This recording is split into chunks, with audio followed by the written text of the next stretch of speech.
Bismillahirrahmanirrahim. Alhamdulillahirabbil alamin wa bihi nasta'in. Wassalatu wassalamu ala asyrafil anbiya wal mursalin wa ala alihi washabbihi ajmain. Assalamualaikum warahmatullahi taala wabarakatuh. Terima kasih Tuan Pengurusi Tetap, Timbalan Pengurusi Tetap yang berbahagia, Datuk Dr. Ketua Pemuda, Wakil-Wakil MT, Datuk Pengurusiusaha, Saudara Penolong Bendahari, Yang Berhormat Ketua Penerangan, Ketua-Ketua Pemuda Negeri, Exco Pemuda UMNO Malaysia, Ketua Pemuda UMNO Bahagian, Sidang Perwakilan yang saya hormati dan dirahmati Allah sekalian. 15 bulan semenjak kali terakhir kita bersama di pentas keramat ini. Begitu banyak yang dah berubah. 15 bulan dulu kita UMNO masih sonok jadi pembangkang. Dibuai kemenangan PRK. 15 bulan dulu Pakatan Harapan cukup tidak popular. Perikatan Nasional pun tak wujud. Yang wujud, yang popular kita dan Muafakat Nasional. Malah 15 bulan dulu bos kita Ketua Pemuda UMNO Malaysia dalam pentas yang sama menggesa agar kita menginstitusikan Muafakat Nasional. Kita beralih dari Barisan Nasional. Beliau juga berpesan 15 bulan dulu supaya kita sentiasa memperbaiki diri, supaya kita tak bergantung harap kepada kemarahan orang kepada kerajaan. Waktu kerajaan Pakatan Harapan. 15 bulan. 15 bulan banyak perkara berubah. 15 bulan yang cukup mengingatkan kita erti wa makaru wa makarallah wallahu khairul makirin. Manusia merancang, Allah juga merancang, dan sesungguhnya Allah sebaik-baik perancang. Ingat aku tak boleh baca ayat Quran.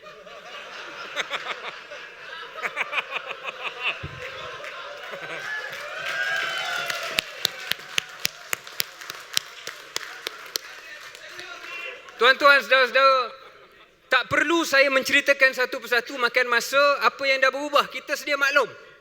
Tapi daripada banyak-banyak perubahan yang perlu kita tafsirkan, perubahan yang paling mustahak bagi saya adalah kita sudah masuk ke fasa persiapan pilihan raya. Kalau benar telahan pimpinan atasan parti, PAU ini, PAU yang terakhir, sebelum kita masuk medan pertempuran sebenar. Medan pertempuran yang akan menentukan masa depan parti kita. Yang dipertaruhkan bukan nyawa UMNO. Ada orang kata kalau UMNO kalah election kita mati. Minta maaf, saya kurang sikit bersetuju untuk terlalu dramatis. Kerana apa? Kerana 22 bulan kita jadi pembangkang sudah cukup membezakan antara yang kaca dan yang permata. 22 bulan kita pembangkang cukup menguji siapa yang setia, siapa pendusta. Kita yang kat sini semua menjadi saksi. Menang atau kalah, kalau laskar parti kita tak lari. Kita pemuda baris hadapan pewaris perjuangan. Jadi kerajaan ke, jadi pembangkang, semangat tak hilang, minda tak lekang, jerit pahlawan tetap berkumandang.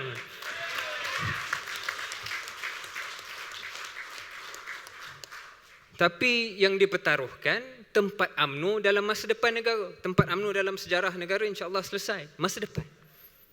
Kalau kita kalah PRU, kalau kita tak pimpin kerajaan selepas PRU, kita khawatir zaman dominan kita lenyap dan takkan datang kembali. Takkan datang kembali. Kalau kalah sekali, kita kalah sekali, tapi kita kalah kepada pakatan yang bercelaru dan berpecah. Kalah 2 kali belum tentu. Kalah 2 kali dikhawatiri lawan kita tidak akan ulang kesilapan sama lagi. Adakah kita bakal melakar sejarah seperti mana Golkar di Indonesia? Golkar tak mati, pemimpinnya masih disegani, tapi tahun 71 dulu Golkar menang 65% undi ataupun kursi legislatif Parlimen Indonesia. 2019 baru ni hanya 15%. Atau adakah kita nak meniti jalan seperti LDP di Jepun, kalah sekejap, tapi sampai ke hari ini masih memimpin negara tersebut. Itu yang kita nak. Saya kena ingatkan perkara ni saudara-saudara sebab kadang-kadang kita dalam pemuda, dalam cakap-cakap kita dalam pemuda, Datuk Ketua Pemuda, mungkin kita pun sedar perkara ni. Benar, jadi pembangkang ni seronok, senang. Hari-hari ada isu untuk kita balon. Hari-hari ada orang sokong kita kat Facebook, kat kedai kopi. Tapi yang senang tu kita, saudara-saudara, orang politik, orang UMNO. Rakyat yang mendahagakan kepimpinan UMNO, dia tak senang. Ibu kita, ayah kita kat kampung, dia tak senang. Rakyat yang terkesan dengan dasar RM30 Pakatan Harapan, dia tak senang. Rakyat yang terguris jiwanya, polemik 3 muka surat isu Jawi, dia tak senang. Anak muda yang menunggu 1 juta pekerjaan, dapatnya pengangguran, dia tak senang. Maka saudara-saudara, meski kita sebagai individu dalam pemuda, okey jadi pembangkang, okey saja. Tapi kalau benar kita berjuang ikhlas untuk bangsa, negara dan parti, selepas PRU15, kita kena bantu UMNO nak kena memimpin kerajaan ini. Ya saudara-saudara, cuma bila kita bercakap soal PRU15, nak memimpin negara dan sebagainya, benda tu takkan datang bergulik dengan sendiri. Banyak jurucakap yang dah membahaskan perkara itu. Datuk Ketua Pemuda pun dalam ucapan dasar beliau. Keputusan MKT untuk kita tak bersama dengan PPBM yang barangkali akan diabsahkan esok adalah satu keputusan yang syarat dengan implikasi. Kalau itulah ketetapan parti, kita pemuda sudah tentu tidak gentar, jauh sekali menikus nak menghadapan dengan parti yang ditubuhkan untuk menggantikan kita. Parti yang mencuri ahli kita, parti yang mencuri ahli parlimen kita. No, ini UMNO, ini pemuda UMNO. Kita pantang berundur sebelum beraksi. Tak ada masalah. Cuma saudara-saudara, pada masa yang sama kita kena sedarlah apa implikasi keputusan ni. Kita pilih ni saudara-saudara, parti kita pilih ni jalan yang berliku, bukan jalan pintas. Kenapa saya sebut jalan berliku? Kalau dulu saudara-saudara tak suka Pakatan Harapan, pilih kita. Sekarang ni tak semudah itu. Sekarang ni kebencian kepada Pakatan Harapan pun tak adalah memuncak macam dulu. Dan kalau ya pun, orang ramai dah ada option yang lain, ada alternatif lain. Ini realitinya saudara-saudara. Sebelum ini pun kita melayari, kita ride wave gelombang penyatuan ummah, penyatuan Melayu. Naratif itu kita gunakan dan kita dapat sokongan selama 22 bulan. Hari ini bukanlah nak kata naratif itu tak laku, tapi secara jujurnya tidak akan sepadu seperti dulu. Takkan jadi realiti. Sebab apa? Sebab kita bersedia bertembung dengan sebuah parti yang juga dianggap parti Melayu. Parti yang akan kata, kita jangan naif perkara ni, parti itu akan kata, mereka lah yang berkorban, keluar Pakatan Harapan, jatuhkan DAP. Dia akan kata macam tu. Parti yang akan sebut bawah kepimpinan dia 29 daripada 31 menteri Melayu Islam. Ini realiti. Natijahnya saudara-saudara, dengan keputusan besar itu, kita tidak boleh lagi bergantung harap jauh sekali berpaut mutlak kepada apa-apa gelombang ataupun gagasan besar yang lain. UMNO dan BN sendiri nak kena jadi popular. Kita kena buat kerja, cari jalan, cari kaedah untuk pastikan apa saja formula kerjasama, apa saja pertalian kita dengan parti-parti lain, akhirnya UMNO itu secara independen boleh menjadi pilihan utama rakyat. Itu kerja kita. Memerlukan usaha, pengorbanan, keberanian, disulami kebijaksanaan. Apa kebijaksanaan ataupun pengorbanan yang kita perlu buat? Pertama, seperti mana banyak jurubahas dah sebut, saya tak nak ulang berkali-kali, wajah-wajah yang kita tampilkan. Tapi takkan lekang dari bibir saya bahawa UMNO mesti menampilkan lebih ramai calon-calon muda dari pemuda dan dari puteri. Dan saya nak tambah sikit, saya nak sebut.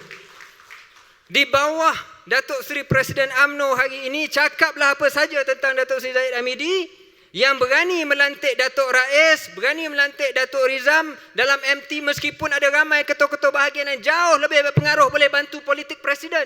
Yang berani melantik Naib Ketua Pemuda sebagai Ketua Penerangan. Saya yakin zaman ini insya-Allah zaman yang luar biasa untuk kita. Saya merayu kepada Presiden, panjangkanlah kebesaran jiwa Datuk Seri. Berilah peluang juga kepada sahabat-sahabat saya di depan saya ini. Seperti mana ayahanda dan bonda dalam parti pemuda puteri juga telah berkorban memegang amanah jawatan tanggungjawab sewaktu parti ini jatuh. Siapa boleh nafi orang muda memeriahkan suasana, meniup semangat luar biasa. Janganlah apabila semboyan bunyi nanti mereka hanya sekadar pelengkap dan penyeri. Saya yakin Datuk Ketua Pemuda, YB Shahar seperti saya, kami bukan hanya nak lepas tengkuk sendiri, itu bukan pemimpin namanya. Kami nak ramai lagi sahabat-sahabat segenerasi bersama dengan kami. Sidang perwakilan sekalian, permohonan untuk peremajaan ini, kita duk cakap peremajaan, dulu banyak cakap peremajaan, sekarang ni kurang sikit. Kita kena ingatkan, kita buat perkara ni bukan tanpa asas. Kalau tak ada undi 18 pun, jumlah pengundi bawah 40 tahun, jumlahnya jauh lebih besar daripada mana-mana julat umur yang lain. Kalau ada undi 18, pendaftaran automatik, dijangka pengundi naik sebanyak 7 ke 8 juta, iaitu 50% naiknya daripada PRU 14. 50% saudara-saudara. Dan sebahagian besar, kalau tidak semua, datang daripada generasi kita, generasi Y ataupun generasi Z. Yang mana cita rasa dia, cara dia bercakap, cara dia pakaian, perspektif kerangka media, semuanya jauh sangat berbeza daripada generasi sebelum. Kami yang 30-an pun kadang-kadang nak kena menyesuaikan diri. Tapi sekurang-kurangnya tidaklah jauh sangat untuk kita mendekati dengan hati dan citra segmen penting ini. Dan di kesempatan ini, ada beberapa jurubahas sebut, Ketua Pemuda pun dah keluarkan kenyataan. Saya rasa pentas ini kita kena tegaskan. Kita kena tegaskan undi 18 ni tak boleh dilengah-lengahkan. Undi 18 dan pendaftaran automatik harus diteruskan. Saya nak sebut, inilah sebabnya, saya nak bagi tahu Kerajaan Perkhidmatan Nasional, inilah sebabnya orang muda tak boleh nak sokong kerajaan pemerintah. Sebab dia lihat menipu. Sebab dia lihat tak tunaikan janji. Sebab dia lihat, oh orang muda tak sokong kita, kita kena cari jalan untuk lagi. Tak boleh. Tak boleh. Apa sahaja pandangan kita tentang tahap sokongan orang muda, tentang kematangan orang muda, bila kita dah janji, dah komit dalam parlimen, kita kena tunaikan. Jadi biarlah orang nak kata kenapa UMNO kritik walhal UMNO ada dalam kerajaan, sekurang-kurangnya kita gunakan pentas ni, UMNO tak boleh ada kait ataupun kena-mengena dengan keputusan yang tidak bijak ini. Saudara-saudara, menyedari bahawa core market kita adalah pengundi muda, yang majoritinya tak berparti, yang non-partisan. Sipil politik kita juga tidak semudah hanya soal calon.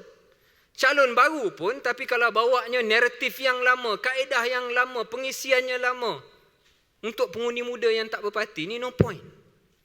Prestasi kita nanti juga akan berkisar apa kemampuan kita untuk tarik pengundi bersama dengan kita berdasarkan tawaran kita, berdasarkan kemampuan kita untuk memenangi imajinasi mereka. Ya betul, jaga kawasan penting sangat, jangan salah faham, penting. Bagi servis khidmat bakti cukup mustahab. Tapi tuan-tuan, takkan kita tak nak belajar daripada apa berlaku PRU yang lepas. Soal servis ni tak ada siapa boleh challenge UMNO. Kita servis sampai ke habis, tapi akhirnya kalah juga. Sebab kita tak dapat menangkap imajinasi pengundi. Waktu itu imajinasi pengundi, UMNO ni kotor, UMNO ni rasuah, UMNO ni jahat, hidup aku susah, harga barang naik, harga minyak naik, pemimpin UMNO senang. Itu masalah kita. Itu waktu itu pentingnya kita menang imajinasi. Untuk hal ini, kita kena pastikan kita tahu apa yang penting kepada pengundi-pengundi muda. Pelbagai tinjauan saintifik termasuk dari badan antarabangsa maupun badan tempatan seperti Merdeka Center pada tahun 2019 telah menunjukkan jauh mengatasi isu-isu lain, saudara-saudara, jauh mengatasi isu lain adalah isu ekonomi. Isu ekonomi. Bukan isu pembahagian kursi antara UMNO, PAS dan Bersatu. Bukan isu jajaran lama ataupun jajaran baru. Yang anak muda pengundi duk tunggu, yang mereka dahagakan, mereka nak tengok siapa antara parti-parti ramai yang duk bergaduh ni, siapa yang boleh tawarkan mereka satu harapan untuk mendepani cabaran hidup yang cukup besar. Perjalanan Malaysia mutakhir ini saya sifatkan sebagai perjalanan yang tergendala. Kalau dulu macam Manzri sebut tadi, PKR timbulkan slogan bina semula negara. Hari ini, selepas 3 tahun yang mengecewakan, 3 tahun yang menghambarkan, UMNO kena ajak rakyat kembali untuk kita sambung yang tergendala. Apa yang tergendala? Malaysia dulunya dikenali sebagai destinasi pelaburan yang hebat, dengan politik yang stabil. Sekarang ini tak lagi, saudara-saudara. Sambil ramai YB melompat parti, syarikat antarabangsa melompat negara, keluar negara. Waktu membesar dulu kita bercita-cita nak jadi harimau Asia. Hari ini Indonesia, Vietnam semua dah pintas kita, apatah lagi Singapura. Malaysia dulu bawah BN ada perencanaan menarik untuk masa depan negara. Yang diulas, ya dikritik, ada orang kritik, tetapi kurang-kurangnya diakui merit dan keberadaannya. Daripada dasar ekonomi baru, wawasan 2020, model baru ekonomi TN50. Hari ini tak ada lagi. Hari ini kita ada wawasan kemakmuran bersama. Tapi kalau selepas ni kita seberang pergi ke Sunway Putra Mall, tanya 10 orang, 9 orang tak pernah dengar. Ratusan ribu pekerjaan telah hilang. Tanpa langkah drastik, tak ada jaminan semuanya akan datang kembali.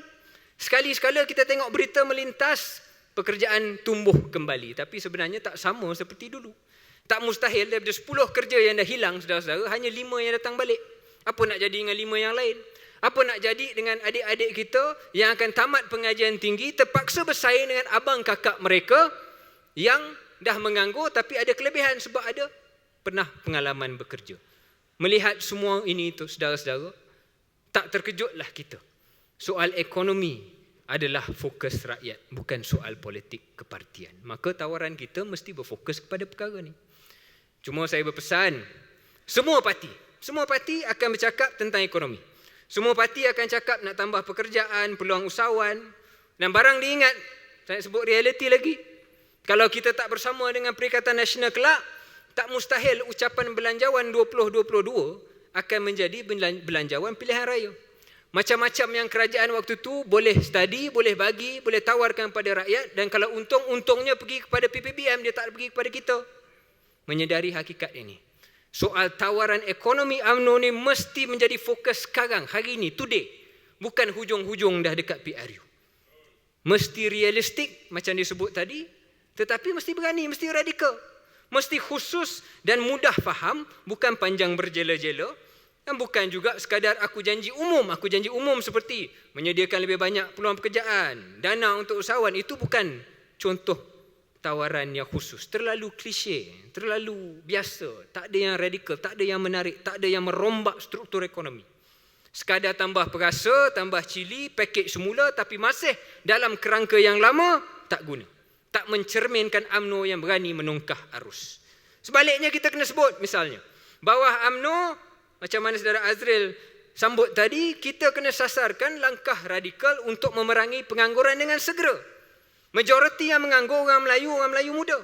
Melalui skim jaminan pekerjaan atau job bank, setiap rakyat Malaysia boleh disediakan peluang pekerjaan oleh kerajaan. Bila-bila masa swasta tak ada kerja, kerajaan boleh sediakan dalam bidang yang membantu menaikkan kualiti hidup dan keluaran ekonomi. Guru sekolah perlu pembantu kerja admin, kita ambil. SPR perlu lebih ramai pegawai nak settlekan undi 18, kita ambil. JKM, kalau nak tambah pegawai untuk memberi perkhidmatan penjagaan warga sakit supaya anak tak perlu berhenti kerja jaga mak ayah, kita ambil. Perpustakaan dekat daerah, dekat negeri masing-masing, kalau kena filekan koleksi buku dalam komputer, tak menggunakan manual, perlukan tenaga kerja, kita ambil. Tak ada paksaan. Yang penting, kalau nak, ada. Kerja disediakan pula di daerah sendiri, tak perlu lagi orang muda berduyun-duyun berhijrah ke bandar. Jenis kerja apa, mekanismenya macam mana, kosnya berapa, saya akan ceritakan di lain hari. Cuma saya nak sebut pengangguran sekarang ni pun bukannya percuma kepada kerajaan, saudara-saudara. Kos BRIM, kos BSH prihatin, kos JKM, kos insentif pengambilan pekerjaan, kos subsidi upah, semuanya dah bercecah berbilion. Apalah sangat kalau belanja 20 ke 30 bilion menyediakan pekerjaan dengan gaji bermaruah. Idea ni pun bukan idea yang tak ada asas ekonomi, bukan macam cetak duit free-free, saudara-saudara.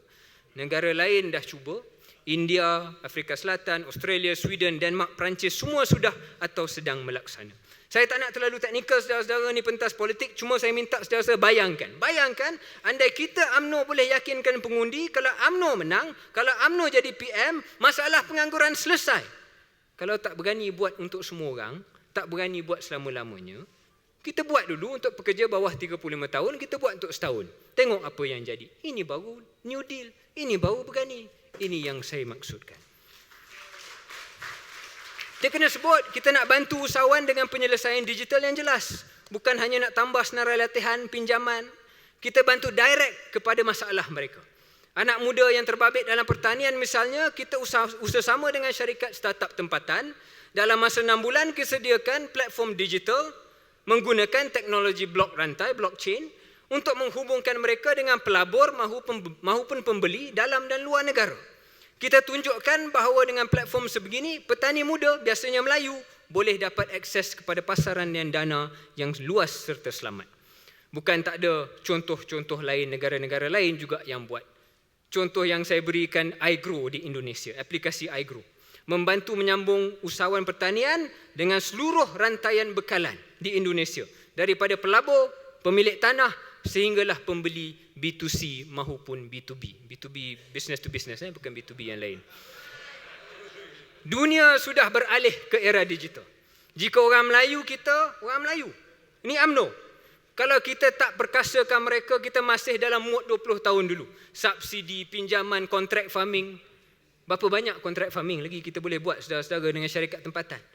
Thailand dah potong. Singapura yang tak cukup tanah pun boleh potong dengan segala kelengkapan mereka. Masalah macam ni. Penyelesaian khusus dan moden macam ni yang UMNO kena fikir. Saya sebut tahun lepas, saya sebut lagi, UMNO juga mesti tampil dengan penyelesaian kepada masalah jurang pendapatan yang terlalu tinggi. Daripada setiap RM1, keluaran ekonomi Malaysia hanya 35 sen yang pergi kepada pekerja. Yang lain semua masuk poket pemilik equity, shareholder ataupun bos. UMNO mesti tampil dengan solusi perundangan percukaian yang adil untuk bahagikan hasil ke ekonomi ini dengan lebih saksama. Selagi kita teragak-agak, selagi itu pasaran pekerjaan kita akan didominasi pekerjaan bergaji rendah. Takut kita nak naikkan gaji minima. Takut nak mewajibkan nisbah gaji tak boleh terlalu luas. Takut ini, takut itu. Akhirnya, modal insan kita tak terjaga, yang bijak-bijak semua berhijrah keluar negara, syarikat dan pelabur tetap angkat kaki, pengangguran tetap tinggi. Kita kena rombak sistem ekonomi ini. Selain kita jamin kerja, kita tingkatkan gaji, kita jamin pendapatan yang bermarah. Banyak lagi tuan-tuan, saya tak nak ambil masa-masa mencemburui. Kita juga kena ada tawaran dalam soal politik, saudara-saudara. Akta anti lompat parti, timbalan Presiden pagi tadi kata apa? Halangan rentas politik. Perkara ni pun kita kena tunjuk pada rakyat kita berani buat. Akta had penggal Perdana Menteri, kita kena buat pembaharuan untuk politik negara. Yang penting tawaran kita mesti menusuk ke jiwa pengundi muda. Mesti sampai satu tahap di mana mereka boleh percaya, imajinasi mereka, kalau undi Barisan Nasional, hidup saya lebih cerah. Tapi kalau tawaran dan manifesto kita tertempu kepada cetakan, logo, gambar pemimpin dengan idea yang kita semula, lupakan saja. Sidang perwakilan sekalian, sebagai penutup, saya ingin ambil kesempatan menegaskan dan merayu. Semua yang kita harapkan ini, semua yang disebut oleh Ketua Pemuda Malaysia dalam ucapan dasar, oleh jurubahas, semuanya tak akan berguna andai kita tak ada kesatuan dalam parti. Saya merayu khususnya kepada ayahanda dalam parti. Berhentilah tembak sesama sendiri. Bukankah kalian yang mengajar kami? Yang betul tak betul semua, yang salah tak salah semua. Tapi jayakanlah agenda parti, bukan agenda peribadi. Ayahanda semua bijaksana, berpengalaman, amat-amat berpengaruh. Setiap ungkapan kata besar kesannya. Saya tahu, saya ketua penerangan. Setiap ungkapan kata daripada pemimpin dan ayahanda dalam parti besar kesannya. Selagi isu dalaman sesama figura kita tak selesai, selagi kenyataan bercanggah mengelurukan di bawah, selagi itu kita sangkut di gear 2 tak keluar-keluar, saudara-saudara. Selagi itu. Ini realiti. Jadi saya harap sambil-sambil kita cakap disiplin parti, kesatuan dengan parti, saya juga sambut apa yang Dr. Ashraf kata tadi dalam ucapan dasar. Kita bukan nak mencari populariti dalam parti. Ini saya nak sebut. Sebab kalau nak mencari populariti dalam parti, ada 2-3 nama orang UMNO kita balun hari-hari. Tapi kalau kita minta mereka juga meletakkan agenda peribadi, kalau kita minta mereka juga jangan tembak orang dalam UMNO, kita pun janganlah tembak juga orang dalam UMNO. Kalau kita sebut pengkhianat, kalau kita sebut mereka yang curang, kita kena clear, kita kena tahu siapa mereka. Tapi kalau kita tembak sembrono, kalau kita mengklusterkan orang yang kot-kot lah kita rasa belah sana, tapi akhirnya sebenarnya menembak kaki sendiri, bak kata Dr. Syamsul. Kita sebagai pemuda sudah bersedia, bersinsing lengan berpadu jiwa. Noktahkanlah sengketa supaya kita mampu bergerak sederap menghadapi lawan, meyakinkan pengundi di luar sana. Jatuh bangun parti di tangan kita, bukan di tangan orang lain, saudara-saudara. Andai kita rapatkan barisan, musuh di luar mampu kita tangan. Tapi kita akan lemah, kita akan sangat-sangat lemah andai kata keris yang sepatutnya ditujukan ke hadapan dihunus kiri dan kanan musuh yang tepuk tangan. Maka sama-samalah kita, pemuda puteri wanita induk, letakkan ego ke tepi. Berjuanglah demi parti. Bangkitnya sudah, majunya nak tunggu bila lagi. Majulah kita menyusuri terowong ini ke arah sinar di hujung hari. Wabillahi taufiq wal hidayah. Wassalamualaikum warahmatullahi taala wabarakatuh.